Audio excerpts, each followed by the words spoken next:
মানে ওয়ার্কাররা পেটের দেয় যখন নিজের টাকার জন্য নিজের পাওনার জন্য রাস্তায় নামবো তখন তাদের নামে মামলা করবো। ভাই খুব খুব কষ্টে চলতেছি ভাই, বাচ্চা বউ বাচ্চা নিয়ে আমরা খুবই কষ্টে। 4 মাসের ভিতর মালিক আসলো না, কিছু বলো না, কিছু দিব না, ডেট দেয় না কালে আজকে না কালকে না পরশু না বৃহস্পতিবার না শুক্রবার এবার কথা 20-25 তারিখ হয়ে যাচ্ছে দেয় না। আমাদের বাচ্চাদের আমরা যে মজা কিনা দিব, ভালোভাবে যে কাপড় চুপড় কিনা দিব, খাওয়া দাওয়া করাম আমরা পারতাছি না। আমরা বেতন না পাইলে আমরা কিভাবে সংসার চালাবো?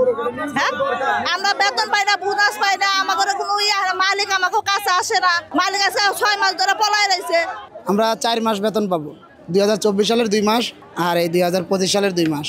আজকে আমাদের একটা বেতন দেওয়ার কথা ছিল, বলছে যে 11টার ভিতরে বেতন দিয়ে দিব, কিন্তু এখনও আমাদের কোনো বেতন দেয় না। আমরা 1টা পর্যন্ত অপেক্ষা করছি, তারপর আমাদের টাকার জন্য। সামনে ঈদ আছে, ঈদ বোনাস আছে, ফেব্রুয়ারি মাসের বেতন আছে, ছুটির টাকা আছে এবং আমাদের মার্চের বেতন আছে, কারণ মার্চের শেষ পর্যন্ত গিয়ে ছুটি হবে আমাদের। এখন যে কোনো ব্র্যান্ডের পুরাতন এসি বদলে নতুন ওয়ালটন এসিতে উপভোগ করুন 25% ছাড়। তাই দেখা গেছে আমরা যখন বলছি বেতনের কথা, তারা বলছে আজকে আমাদের একটা বেতন দিবে এবং বাকি যারা পাবো তাদের সাথে নিয়ে কথা বলবে আজকে, কিন্তু তারা কথাবার্তা বলে নাই। ফ্যাক্টরির পিছনের দরজা দিয়ে তারা ম্যানেজমেন্ট পালায় গেছে গা। আর আমাদের যে মালিক আছে তার তো কোনো কথাই নেই গা, সে তো বড় বাটপার, কারণ ফ্যাক্টরিতে আসে না, কবে বেতন দিব তাও কিছু বলে না, সে তার মতন চলে। এর আগেও একটা ফ্যাক্টরি, তাদের একটা ফ্যাক্টরি ছিল আমাদের চান্দুরা, ওই ফ্যাক্টরি বন্ধ করছে। এরকম বন্ধ করে ওয়ার্কাররা যখন রাস্তায় নামছে ওয়ার্কারদের নামে মামলা করে দিচ্ছে।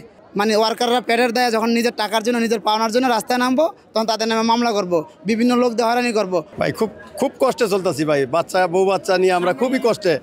আমার বাচ্চাটা এমন অবস্থা যে তারে 10 টাকার মজা কিনে দেওয়ার মতো ক্ষমতা এখন আমাদের নাই। আমরা যারা এই মাহমুদ ফ্যাশনে এবং মাহমুদ গ্রুপে আছি, আমাদের সবারই একই অবস্থা।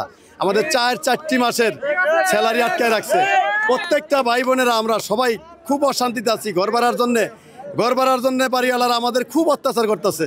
ঘরের থেকে ফ্রিজ পর্যন্ত নিয়ে গেছে গা, আমাদের দোকান বাকি দেয় না ভাই। আমরা খুব অবস্থা খারাপে আছি ভাই। পুলিশ বলছে যে মালিক আসবে, তোমরা ভিতরে যান, মানে আমাদের অফিসের ভিতরে যাইতে বলছে। আমরা অফিসের ভিতরে গেলে কি আমরা টাকা পাবো?